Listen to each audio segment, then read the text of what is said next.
पहिली ही कोल्ड्रिंकची गाडी आली होती, ती अनलोड करून घेतली. आज टेरेसवरती फॅब्रिकेशनचं काम चालू करायचं होतं, त्यासाठी ही सगळी माणसं आली होती.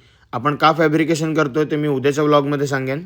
मग थोडा वेळ दुकानात आलो आणि इलेक्शनचे रिझल्ट्स बघत बसलो होतो. परत दुसरी कोल्ड्रिंकची गाडी आली, ती अनलोड करून घेतली. मग आलोय भलं मोठं पार्सल घेऊन.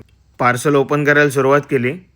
पार्सलमधून आपण कॉस्मेटिक्स आणि घर सोप्स मागवले होते. घर सोपवरती आपण एक स्पेशल ऑफर काढली होती, ते आपल्या मॉडर्न केमिस्टच्या पेजवरती पोस्ट केली होती. त्याला खूप चांगला प्रतिसाद मिळाला, म्हणून मी स्टॉक रिऑर्डर केला होता. आज संध्याकाळी परत आपल्याला आईस्क्रीमची ऑर्डर होती.